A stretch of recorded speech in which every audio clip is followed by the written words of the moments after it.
So KEAM 2024 documents required at the time of admission. നിങ്ങൾ second അലോട്ട്മെൻറ്റിൽ കിട്ടുന്ന കോളേജിൽ പോയി അഡ്മിഷൻ എടുക്കണം. അപ്പോൾ എന്തൊക്കെ ഡോക്യുമെൻറ്റ്സ് വെക്കണം? സോ ഈ വീഡിയോ കണ്ടാൽ മുഴുവൻ മനസ്സിലാവും. ഇടയിൽ ഒരു ചെറിയ സർപ്രൈസ് ഉണ്ട്. അപ്പോൾ നമുക്ക് സ്റ്റാർട്ട് ചെയ്യാം. അതിന് മുന്നേ ആദ്യം ഒരു കാര്യം പറയട്ടെ. നിങ്ങൾ എന്തൊക്കെ ഡോക്യുമെൻറ്റ്സ് ആണ് നിങ്ങൾ അപ്ലിക്കേഷൻ കൊടുക്കുന്ന സമയത്ത് സബ്മിറ്റ് ചെയ്ത് അപ്ലോഡ് ചെയ്ത് കൊടുത്ത് അതൊക്കെ നിങ്ങൾ എന്തായാലും ഒന്ന് സെറ്റാക്കി വെക്കുക. എന്നിട്ട് ഈ വീഡിയോ കൃത്യമായിട്ടുള്ളൂ. അത് സെറ്റാക്കിയില്ലെങ്കിൽ കുഴപ്പമില്ല. ഈ വീഡിയോ കണ്ടാൽ നിങ്ങൾക്ക് മുഴുവൻ കാര്യങ്ങളും മനസ്സിലാവും. അപ്പോൾ ആദ്യം നിങ്ങൾ മനസ്സിലാക്കേണ്ട ഒരു കാര്യം എന്ന് പറഞ്ഞാൽ ലേറ്റസ്റ്റ് അലോട്ട്മെൻറ്റ് മെമ്മോ. നിങ്ങൾക്ക് സെക്കൻഡ് അലോട്ട്മെൻറ്റിൽ വരുന്ന അലോട്ട്മെൻറ്റ് മെമ്മോ നിങ്ങൾ കൃത്യമായിട്ടൊന്ന് പ്രിൻ്റ് എടുത്ത് വെക്കുക. 2-3 കോപ്പി എടുത്തോളൂ, ഒരു കുഴപ്പമില്ല. അതൊന്നും വിഷയമല്ല. അടുത്ത് അഡ്മിറ്റ് കാർഡ് പല സ്റ്റുഡൻസ് ഇപ്പോൾ ഇല്ലയെന്ന് പറഞ്ഞു വരും. അഡ്മിറ്റ് കാർഡിൻ്റെ കാര്യത്തിൽ വലിയ ടെൻഷൻ അടിക്കേണ്ടത് ഇല്ലെങ്കിലും വലിയ പ്രശ്നമില്ല. പക്ഷേ ഉണ്ടെങ്കിൽ നിങ്ങൾ കൃത്യമായിട്ട് എടുത്ത് വയ്ക്കുക. പിന്നെ ഒറിജിനൽ ഫീ അടച്ച ഫീ റെസിപ്റ്റ്, പിന്നെ ഒറിജിനൽ SLC ബുക്ക്, ഒറിജിനൽ +2. എന്തായാലും +2ൻ്റെ ഒറിജിനൽ സർട്ടിഫിക്കറ്റ് കൊണ്ടുപോകണം. ഫോട്ടോ കോപ്പിയൊക്കെ നിങ്ങൾക്ക് വേണമെങ്കിൽ ഫ്രീ ആകുമ്പോൾ എടുക്കാമല്ലോ, കുഴപ്പമില്ല. എന്തായാലും അതിൻ്റെ ഫോട്ടോ കോപ്പിയും കൂടി എടുത്തോളൂ. പിന്നെ SLC ബുക്ക് കൊടുക്കുക. പിന്നെ certificate to prove date of birth. അത് നമുക്കറിയാം, ഡേറ്റ് ഓഫ് ബർത്തിൻ്റെ സർട്ടിഫിക്കറ്റ് കൊണ്ടുപോകാം. പിന്നെ നേറ്റിവിറ്റി സർട്ടിഫിക്കറ്റ്, നിങ്ങൾ കേരളൈറ്റ് ആണെന്ന് അറിയാൻ വേണ്ടിയിട്ടാണ്. അപ്പോൾ ഈ ഒരു ബേസിക് കാര്യം ഇതൊക്കെ എല്ലാവർക്കും, ഈ 7 സർട്ടിഫിക്കറ്റ്സ് എല്ലാവർക്കും ബേസിക് ആയിട്ടുള്ള സർട്ടിഫിക്കറ്റാണ്. എല്ലാവർക്കും കൃത്യമായിട്ട് മനസ്സിലായല്ലോ. ഇനി നമുക്ക് കുറച്ചും കൂടി സർട്ടിഫിക്കറ്റിനെ കുറിച്ച് പറയാനുണ്ട്. സോ അതിൻ്റെ മുന്നേ എനിക്ക് പ്രധാനപ്പെട്ട ഒരു കാര്യം പറയുന്നത് എന്താണെന്ന് വെച്ചാൽ, നിങ്ങൾ ഇനി പഠിക്കാൻ പോകുന്നത് BTech കോഴ്സാണ്. ഓക്കെ, BTech കോഴ്സാണ്. അത് നിങ്ങൾ പഠിക്കാൻ പോകുന്ന യൂണിവേഴ്സിറ്റി KTU യൂണിവേഴ്സിറ്റിയിലാണ്. ആ ഒരു സമയത്ത് നിങ്ങൾക്ക് പലപ്പോഴും നല്ല ഹെൽപ്പ് വേണം. അപ്പോൾ നമ്മൾ കഴിഞ്ഞ വർഷം അതിന് മുന്നത്തെ വർഷമൊക്കെ ഞാൻ എൻ്റെ ഈ ഒരു സെയിം ചാനലിൽ തന്നെയാണ് BTech സ്റ്റുഡൻസിന് വേണ്ടിയിട്ട് കണ്ടൻസ് പ്രൊവൈഡ് ചെയ്തിട്ടുള്ളത്. പക്ഷേ ഞാൻ കഴിഞ്ഞ വർഷം ഒരു മിഡിൽ ഒരു പുതിയ ചാനൽ തുടങ്ങിയിട്ടുണ്ട്. അതിൻ്റെ പേരെന്ന് പറഞ്ഞാൽ മിസ്റ്റർ എഞ്ചിനീയർ KTU എന്നാണ്. ഒന്നും കൂടി ഞാൻ വ്യക്തമായി കമൻറ്റ് ബോക്സിലും ഡിസ്ക്രിപ്ഷനിലും അതിന് ലിങ്ക് കൊടുത്തിട്ടുണ്ട്. നിങ്ങൾ കയറി നോക്കുക.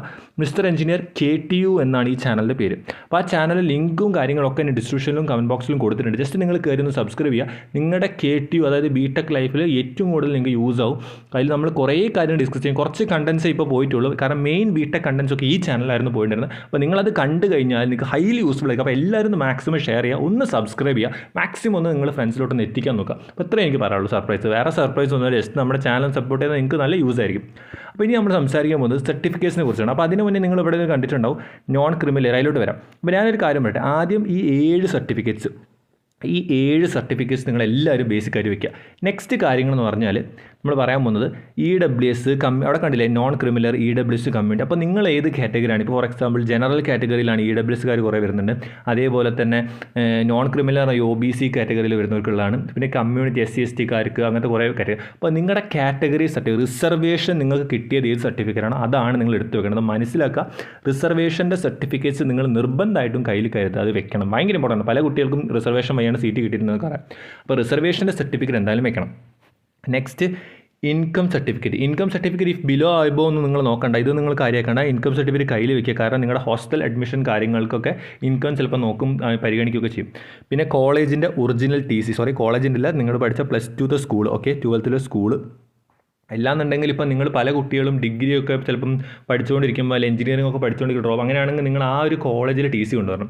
ലേറ്റസ്റ്റ് ആയിട്ട് നിങ്ങൾ എവിടെ പഠിച്ചോ അവിടുത്തെ TC ആയിരിക്കും ആവശ്യം വരും. അങ്ങനെ ടെൻഷൻ അടിക്കണം. പലരും പറയുന്ന ഡൗട്ടാണ്, ചേട്ടാ ഞാൻ ഇപ്പോൾ ഒരു എഞ്ചിനീയറിംഗ് കോളേജിൽ പഠിച്ചുകൊണ്ടിരിക്കുന്ന വ്യക്തിയാണ്, ഞാൻ പക്ഷേ കീം എഴുതി നല്ല റാങ്ക് ഉണ്ട്, നല്ലൊരു ഗവൺമെൻറ്റിലോട്ട് മാറാൻ പറ്റുമോ, കോളേജിന് TC തരും. നിങ്ങൾ ധൈര്യമായിട്ട് കോളേജിൽ പോയി ചോദിക്കുക. അവർക്കൊന്നും ചെയ്യാൻ പറ്റില്ല. നിങ്ങളുടെ TC ഒന്നും പിടിച്ചേക്കലോ അധികാരമില്ല.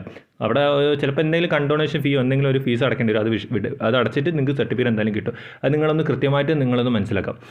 പിന്നെ ഒറിജിനൽ കണ്ടക്ട് സർട്ടിഫിക്കറ്റ് വളരെ ഇമ്പോർട്ടൻ്റ് ആണ്. ഈ ഒരു സാധനം നിങ്ങൾ എന്തായാലും കൊണ്ടുപോകണം. കണ്ടക്ട് സർട്ടിഫിക്കറ്റ് കൊണ്ടുപോകാം.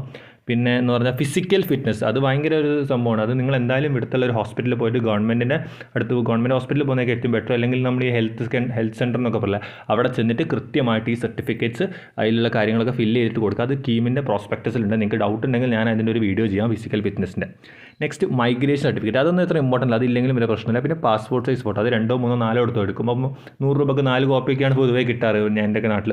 അപ്പോൾ നിങ്ങൾക്ക് അതേപോലെ അത് എടുത്ത് വയ്ക്കുക. അപ്പോൾ ഇത്രയും കാര്യങ്ങൾ ബേസിക്കായിട്ട് നിങ്ങൾ എന്ത് ചെയ്യണം, നിങ്ങളുടെ അഡ്മിഷൻ ടൈമിൽ കൊണ്ടുപോകണം. അപ്പോൾ ഒന്നും കൂടി നിങ്ങളിത് സ്ക്രീൻഷോട്ട് ചെയ്ത് വെക്കുക ഈ കാര്യങ്ങൾ. അതേപോലെ തന്നെ ഈ കാര്യങ്ങൾ ഇതിൽ ഞാൻ വീണ്ടും നിങ്ങളുടെ അടുത്ത് പറയണം, നിങ്ങൾ കോളേജിൽ ചെന്ന് അഡ്മിഷൻ എടുക്കുന്ന സമയത്ത് വളരെ ശ്രദ്ധിക്കുക. ഈ ഡോക്യുമെൻറ്റ്സ് ഒക്കെ വെരിഫൈ ചെയ്യുക. എസ്പെഷ്യലി ഞാൻ വീണ്ടും പറയാനുള്ളൂ, നിങ്ങൾ ഈ ഡേറ്റ് ഓഫ് ബർത്തിൻ്റെ certificate +2 date of birth certificate +2 allotment memo ഒക്കെ ഇപ്പോൾ നിങ്ങൾ കൊണ്ടുപോയില്ലെങ്കിൽ നിങ്ങൾക്ക് ഫോണിൽ അവിടെ നിൽക്കാമെന്നുള്ളൂ. പക്ഷേ ഈ SLC സർട്ടിഫിക്കറ്റ് അങ്ങനെ ഈ കാര്യങ്ങളൊക്കെ വെച്ച് ഇമ്പോർട്ടൻ്റ് ആണ്. പിന്നെ ഞാൻ ഒരു കാര്യം കൂടി നിങ്ങളുടെ പറയാം, റിസർവേഷൻ്റെ സർട്ടിഫിക്കറ്റ് എല്ലാവരും മറക്കരുത്. ഇപ്പോൾ OBCക്കാരാണെങ്കിൽ നിങ്ങൾക്കുള്ളത് നോൺ ക്രിമിനൽ NCL എന്ന് പറയുന്ന സർട്ടിഫിക്കറ്റാണ്. അതേപോലെ തന്നെ EWS സർട്ടിഫിക്കറ്റ് നമ്മുടെ ജനറൽ കാറ്റഗറി സ്റ്റുഡൻസിന്, അതുപോലെ SC/STക്കാർക്ക് അവരുടെ കമ്മ്യൂണിറ്റി സർട്ടിഫിക്കറ്റ് വരുന്നുണ്ട്. അപ്പോൾ ഈ ഒരു സർട്ടിഫിക്കറ്റ്സ് ഏതൊക്കെ കാറ്റഗറി ആണോ നിങ്ങൾ കൃത്യമായി മനസ്സിലാക്കി നിങ്ങൾ അതൊക്കെ എന്തായാലും കൊണ്ടുപോകണം. കാരണം ഇതൊക്കെ വളരെ പ്രധാനപ്പെട്ട സർട്ടിഫിക്കറ്റ്സ് ആണ് നിങ്ങളുടെ അഡ്മിഷന്. അപ്പോൾ ഇത്രയും കാര്യങ്ങളാണ് ഡോക്യുമെൻസിനെ കുറിച്ച് പറയാനുള്ളത്. പിന്നെ ഞാൻ ഒന്നുകൂടി പറഞ്ഞു, നമ്മുടെ മിസ്റ്റർ എഞ്ചിനീയർ KT ഒന്ന് ഷെയർ ചെയ്യുക, സപ്പോർട്ട് ചെയ്യുക, സബ്സ്ക്രൈബ് ചെയ്യുക. നിങ്ങളുടെ കൂടെ തന്നെ ഉണ്ടാകുന്ന ഒരു ചാനലാണ്. കീം കഴിഞ്ഞാൽ നിങ്ങൾ തീരുന്നില്ല, നമ്മുടെ BTech കാര്യങ്ങൾ കുറേ ഹെൽപ്പ് ചെയ്യാൻ ചെയ്യും. ഞാനിപ്പോൾ BTech 4th ഇയർ ആണ്, government engineering college Thrissur, electrical and electronics engineering. So എന്ത് ഡൗട്ട് ഉണ്ടെങ്കിലും കമൻറ്റ് ചെയ്യുക. സോ ഇതുപോലത്തെ ഇൻഫോർമേറ്റീവ് കാര്യങ്ങൾക്കായിട്ട് ചാനൽ സബ്സ്ക്രൈബ് ചെയ്യുക. So stay with the channel and be with the channel. It's for you, not for me.